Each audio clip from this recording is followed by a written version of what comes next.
Assalamualaikum warahmatullahi wabarakatuh. Perkenalkan, nama saya Reza Anjariansyah, mahasiswa dari program studi Sistem Informasi Fakultas Teknologi Komunikasi dan Informatika Universitas Nasional.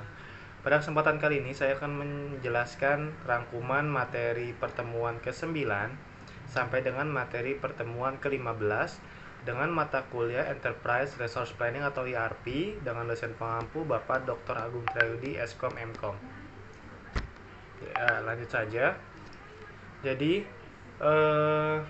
pada materi ke-9 ini ada rangkuman seperti pertanyaan strategi terkait marketing ya.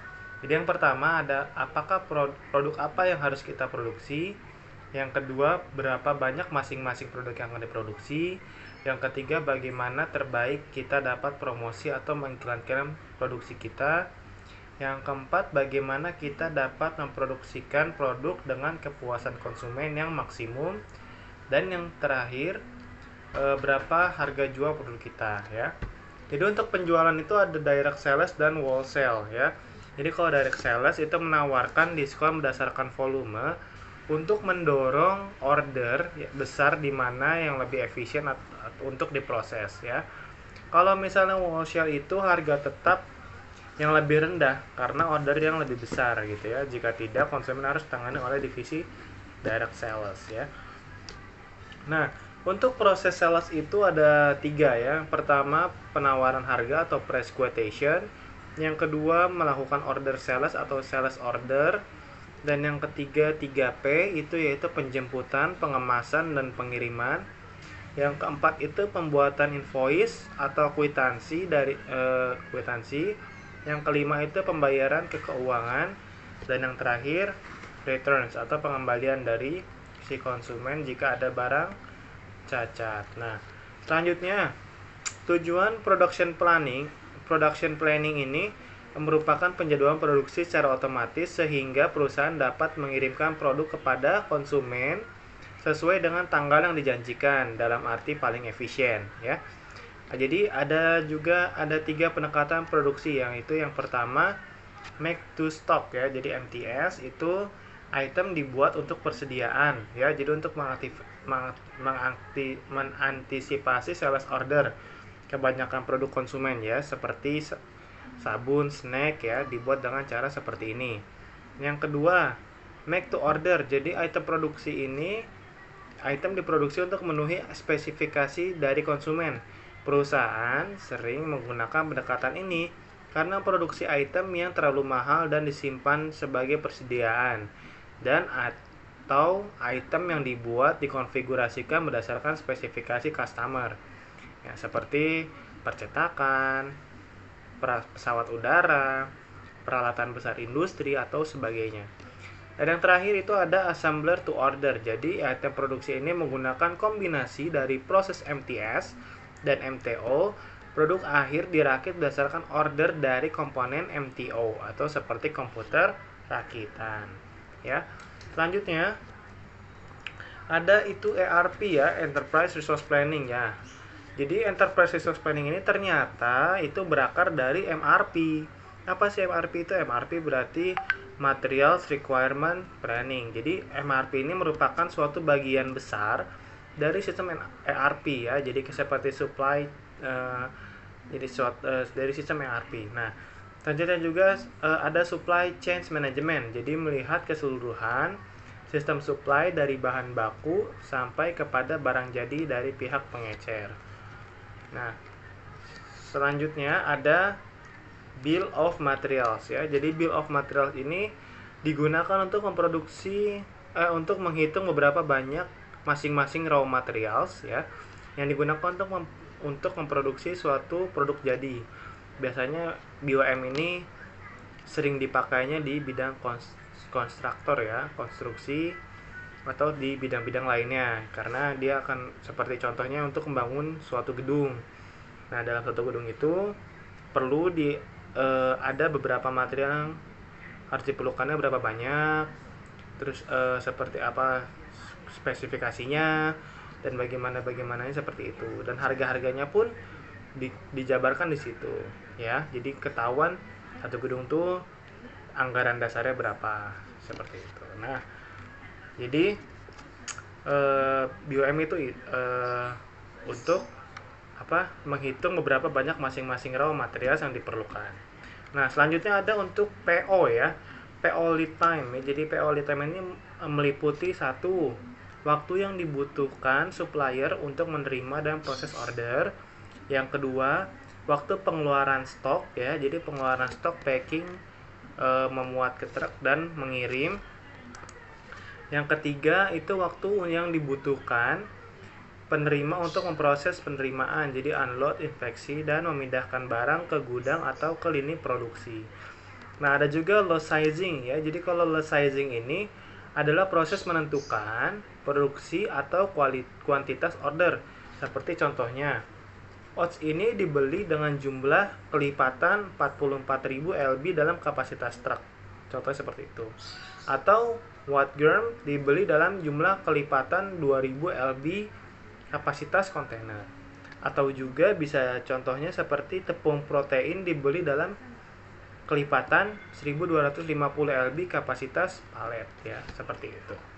Ada juga plan order release ya. Jadi adalah untuk rekomendasi dari suatu proses kalkulasi MRP terhadap material yang harus dipesan atau diproduksi melalui MPS ya, seperti itu. Jadi plan order harus dikonversi sebagai purchase requisition atau PR ya, sebelum departemen pembelian memulai proses pembuatan purchase order ya. Nah, selanjutnya ada detail scheduling ya. Jadi detail scheduling ini digunakan untuk menentukan sumber daya dan tanggal atau waktu untuk melakukan operasi dengan mempertimbangkan ketersediaan sumber daya dan produk ya. Jadi misalnya ada suatu project ya, misalnya dia sumber dayanya ada 10 orang dan produknya misal ada 15, misal seperti itu, 15 item. Nah, dari situ kita ada detail scheduling. Jadi satu hari ini harus pemasangan berapa produk dan berapa sumber daya. Nah, misal targetnya 7 hari, berarti nanti bisa diatur beberapa sumber daya yang kita gunakan dan beberapa item yang akan kita pasangkan, seperti itu ya. Nah, detail scheduling juga adalah proses yang rumit ya. Selain rumit, detail schedule juga untuk semua order dihitung berdasarkan routing file, load size, dan work center files ya. Jadi ada dua nih scheduling sering terkait dengan balance. Di antaranya pertama, long production run. Jadi di mana mengurangi kehilangan kapasitas akibat setup peralatan dan mesin. Yang kedua ada short production run. Jadi di mana menghasilkan tingkat persediaan yang rendah.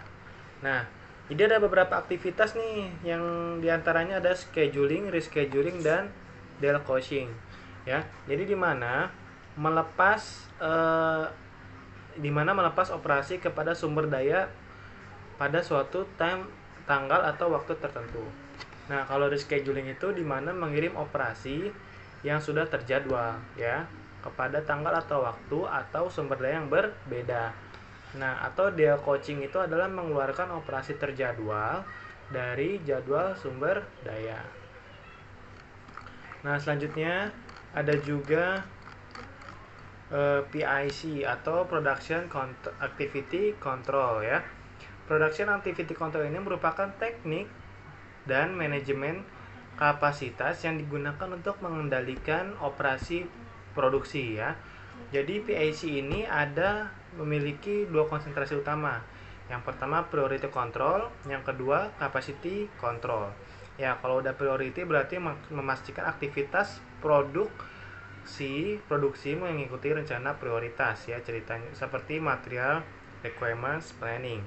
Nah, selanjutnya ada capacity control. Jadi memantau work center untuk memastikan jumlah tenaga kerja, waktu peralatan, dan adalah tersedia untuk pekerjaan yang dijadwalkan.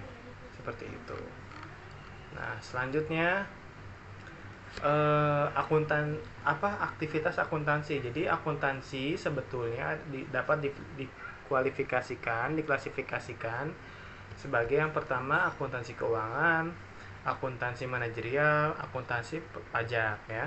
Jadi kalau misalnya akuntansi keuangan itu mendokumentasikan semua transaksi pada perusahaan yang dimana memiliki pengaruh pada keuangan perusahaan dan menggunakan dokumentasi transaksi tersebut untuk membuat laporan bagi investor maupun pihak luar. Nah, jadi laporan-laporan ini disebut sebagai laporan keuangan. Laporan keuangan pada umumnya meliputi neraca dan laporan laba rugi. Pada umumnya, perusahaan juga membuat laporan keuangan per kuartal. Nah, dan yang terakhir, satu lagi, manfaat ERP ya. Jadi ERP dalam sini dalam manajemen atau bisa ke keuangan juga. Yang pertama, salah satu manfaat dari sistem informasi terintegrasi adalah penyederhanaan proses dari tutup buku dan penyiapan laporan keuangan. Yang kedua, staf akuntansi tidak perlu menggabungkan dari berbagai sistem yang berbeda. Jadi tidak perlu menggabungkan lagi karena semua datanya yang diperlukan tersedia pada sistem pusat ya. Dan yang terakhir, pada SAP ERP ini laporan neraca dan PL itu adalah laporan dalam bentuk database, jadi sehingga mudah dihasilkan pada setiap saat ya, karena laporan dibaca dari table database, jadi akan selalu up to date. Nah, selanjutnya ada juga yang terakhir, pembahasan terakhir, fungsi human resource atau HR ya. Jadi human resource itu memiliki fungsi dalam suatu perusahaan. Yang pertama seperti menarik, memilih, merekrut karyawan, baru menggunakan informasi dari lamaran, referensi, dan interview. Yang kedua, mengkomunikasikan informasi terkait dengan posisi baru dan merekrut melalui organisasi. Yang ketiga, memastikan karyawan memiliki pendidikan yang sesuai dan sertifikasi untuk mengerjakan tugas mereka. Yang keempat, menangani masalah terkait dengan perilaku karyawan. Yang kelima, memastikan karyawan mengerti tanggung jawab terkait dengan pekerjaan mereka. Yang keenam, mereview kinerja karyawan dan menentukan kenaikan gaji dan bonus. Yang ketujuh, mengatur gaji dan kesejahteraan untuk tiap-tiap karyawan dan mengkonfirmasikan benefit yang sesuai dibayar kepada karyawan baru dan karyawan yang ada. Dan yang terakhir, mendukung rencana manajemen untuk perubahan di dalam organisasi, ekspansi, pensiun, atau reorganisasi, sehingga karyawan yang kompeten tersedia untuk mendukung proses suatu bisnisnya. Baik, cukup sekian penjelasan dari saya. Mohon maaf apabila ada kurang dan salahnya. Wabillahi taufiq wal hidayah. Wassalamualaikum warahmatullahi wabarakatuh.